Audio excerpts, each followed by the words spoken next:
بسم اللہ الرحمن الرحیم۔ السلام علیکم۔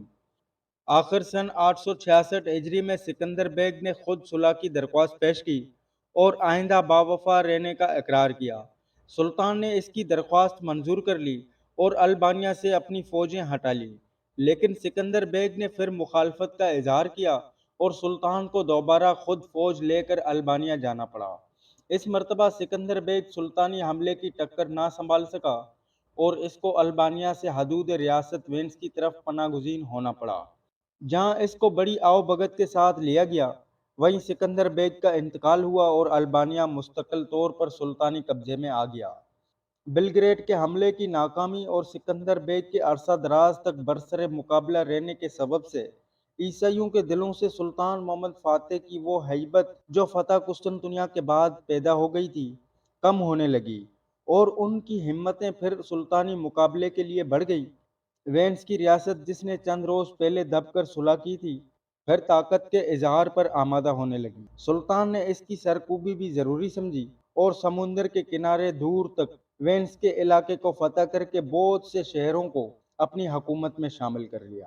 یہاں تک کہ ریاست وینس نے شہر سکوتری خود سلطان کی نظر کر کے نہایت ذلیل شرطوں پر سلطان سے صلح کی اور بحیرہ ایڈریاٹک میں سلطانی سعادت قائم ہو گئی۔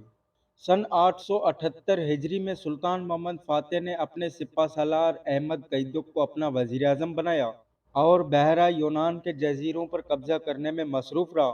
اس فرصت میں ایران کا بادشاہ حسن اوزون یا حسن طویل ترکمان بھی اپنی طاقت کو بڑھا رہا تھا اور سن 873 ہجری میں سلطان ابو سعید مرزا تیموری کو گرفتار کر کے قتل کر چکا تھا۔ اب اس کا ارادہ تھا کہ ایشیا کوچک میں سلطان محمد فاتح کے خلاف مشکلات پیدا کرے اور فتح تر ابزون کا بدلہ سلطنت عثمانیہ سے لے۔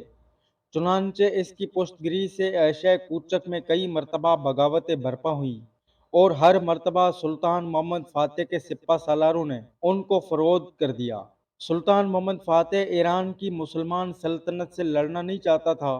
اس کی تمام تر توجہ اس طرف منعطف تھی کہ سلطان بایزید یلدرم کی اس خواہش کو پورا کرے جو اس نے اٹلی کے شہر روما کو فتح کرنے کی نسبت ظاہر کی تھی۔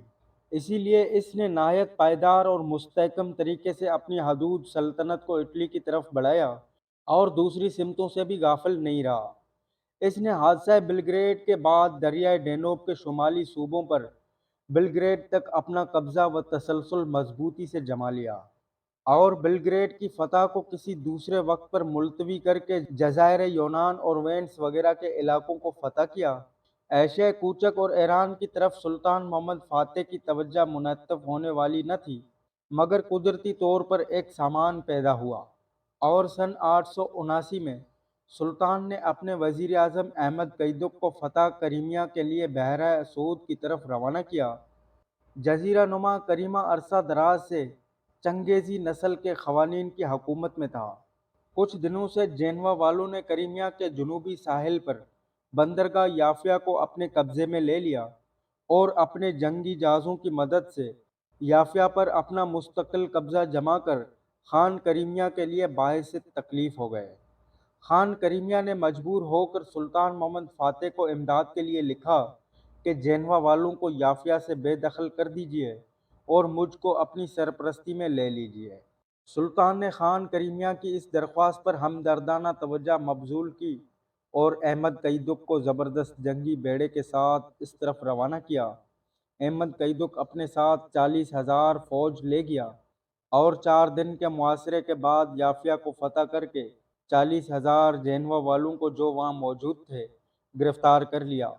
یافیا سے بے شمار مال غنیمت اور جینوا والوں کے جنگی جہاز احمد قیدق کے ہاتھ آئے۔ خان کریمیا نے سلطان عثمانی کی اطاعت قبول کی اور اسی تاریخ سے 300 سال تک قوانین کریمیا سلطان قسطنطنیہ کے وفادار اور فرما بردار رہے۔ یافیا کی دوسری بندرگاہ قسطنطنیہ سمجھی جاتی تھی۔ اس کا قبضے میں آ جانا سلطنت عثمانیہ کے مشرقی صوبوں اور بحیرہ اسود میں اپنی سعادت قائم رکھنے کے لیے نہایت مفید اور ضروری تھا۔ اس موقع پر شاید یہ بیان کر دینا دلچسپی سے خالی نہ ہوگا کہ اسی سال یعنی 879 ہجری میں روس کے اندر زار کا وہ خاندان برسر حکومت ہوا جس نے ہمارے زمانے کی مشہور جنگ عظیم تک روس میں زور شور کے ساتھ حکومت کی، اور آخری زار دوران جنگ میں مغزول ہو کر مقتول ہوا، اور اس کے بعد روس میں سوویت حکومت یعنی جمہوری سلطنت قائم ہوئی۔ کرائمیا اور یافیا کا حکومت عثمانیہ میں شامل ہو جانا ایران کے بادشاہ حسن طویل کو بہت ہی ناگوار گزرا، اور اب اس نے اعلانیہ سلطنت عثمانیہ کے خلاف کارروائیاں شروع کر دیں۔ سن 880 ہجری میں سلطان محمد فاتح نے اپنے بیٹے بایزید کو ایشیا کوچک کی فوجوں کا سپہ سالار بنا کر بھیج دیا کہ اس طرف کے معاملات کا نگران رہے، اور خود یورپی علاقے کی طرف مصروف رہا۔ البانیہ اور بوسنیا پر سلطان کا قبضہ پہلے ہی ہو چکا تھا۔ اب سلطان نے جینوا اور وینس کے قبضے سے بحیرہ روم کے جزیروں کو یک کے بعد دیگرے فتح کرنا شروع کیا۔ اس کے بعد سن 882 ہجری میں سلطان محمد فاتح کا سپہ سالار عمر پاشا اپنی فتح مند فوج لیے ہوئے وینس کے دارالسلطنت تک پہنچ گیا، اور وہاں کی پارلیمنٹ نے ترکی کی فوجوں کو اپنے شہر کی دیواروں کے نیچے دیکھ کر نہایت الحال و عاجزی کے ساتھ صلح کی درخواست پیش کی، اور وعدہ کیا کہ سلطان کو جب ضرورت ہوگی تو ہم 100 جہازوں کے بیڑے سے سلطانی فوج کی مدد کریں گے۔ چنانچہ عمر پاشا اپنے حسب منشا شرائط پر صلح کر کے واپس آیا۔ سن 711 ہجری سے جزیرہ روڈس میں صلیبی افواج کے ایک گروہ نے قبضہ کر کے ایک خود مختار حکومت قائم کر لی تھی۔ قریباً 150 سال سے یہ لوگ اس جزیرے پر قابض و مظفر اور ارد گرد کے جزیروں اور شام و ایشیا کوچک کے بندرگاہوں پر بحری ڈاکے ڈالتے رہا کرتے تھے۔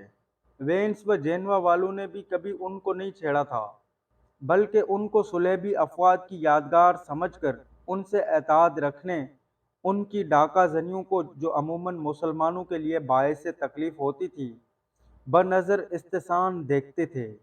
اب جبکہ ساحل شام سے لے کر بحیرہ ایڈریاٹک تک سلطان کی حکومت و سیادت قائم ہو چکی تھی، اور قریباً تمام تر جزیرے سلطان کے قبضے میں آ چکے تھے، تو روڈس کی عیسائی حکومت کا وجود سخت تکلیف دہ ثابت ہوا۔ چنانچہ سن 885 ہجری میں سلطان نے اس جزیرے کو فتح کرنے کے لیے ایک بحری جنگی مہم روانہ کی، مگر یہ مہم ناکام واپس آئی۔ اس کے بعد سلطان محمد فاتح نے دوسری مہم روانہ کی، جس کا سپہ سالار ایک تجربہ کار شخص تھا۔ جزیرے کے تمام مقامات پر قبضہ کرنے کے بعد اس کے دارالسلطنت کا محاصرہ کیا گیا۔ شہر فتح ہو چکا تھا، مگر عین اس وقت جبکہ سلطانی فوج شہر میں داخل ہو کر لوٹ مار میں مصروف ہونا چاہتی تھی، سپہ سالار نے حکم جاری کیا کہ کوئی شخص رتی برابر چیز پر تصرف کرنے کا حقدار نہیں۔ اس سے فوج میں بددلی پیدا ہوئی، اور لوگوں نے خدمات کو سر انجام دینے میں پہلو طئی اختیار کی، جس کا نتیجہ یہ ہوا کہ فوج اور اس کے سپہ سالار کی ناچاکی نے وہ صورت اختیار کی کہ جزیرے کو چھوڑ کر واپس آنا پڑا، اور روڈس سلطانی مقبوضات میں شامل ہوتے ہوتے بچ گیا۔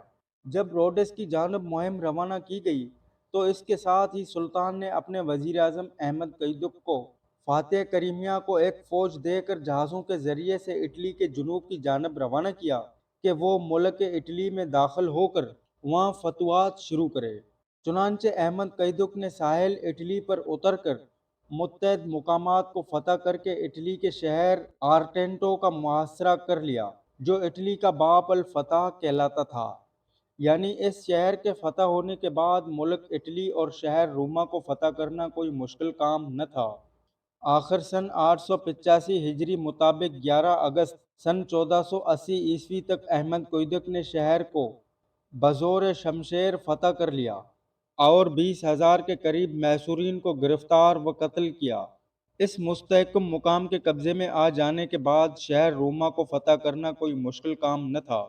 تمام ملک اٹلی میں گھبراہٹ اور سراسیمگی طاری ہو گئی، یہاں تک کہ روما کا پوپ اپنا بوریا بستر باندھ کر ملک اٹلی سے بھاگ جانے پر آمادہ ہو گیا۔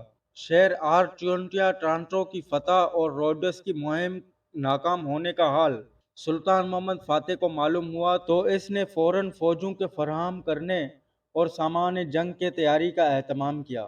بظاہر سلطان بایزید یلدرم کی اس خواہش کے پورا ہونے میں کوئی امر اب مانا نہ رہا تھا کہ عثمانی سلطان محمد فاتحانہ شہر روما میں داخل ہو کر اپنے گھوڑے کو روما کے بڑے گرجا میں دانا کھلائے۔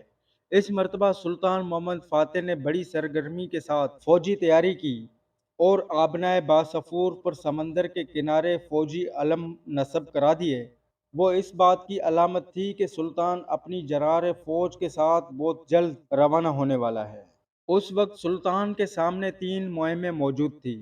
ایک، ایران کے بادشاہ حسن طویل کو سزا دینا، کیونکہ اس نے شہزادہ بایزید کے مقابلے میں چھیڑ چھاڑ اور لڑائی شروع کر دی تھی۔ دوسرے، جزیرے روڈس کو فتح کرنا۔ تیسرے، ملک اٹلی کے تمام وہ کمال فتح کر کے شہر روم میں فاتحانہ داخل ہونا۔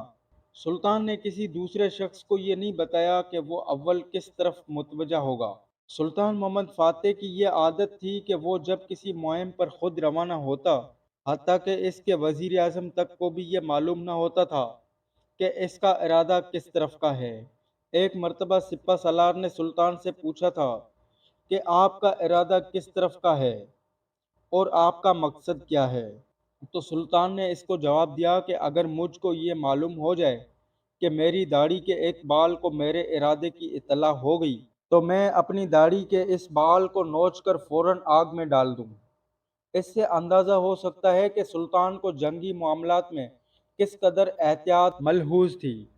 بہرحال قسطنطنیہ میں ہر طرف سے فوجیں آ کر جمع ہو رہی تھیں اور سلطان محمد فاتح سامان جنگ اور ضروریات لشکر کی فراہمی میں مصروف تھا۔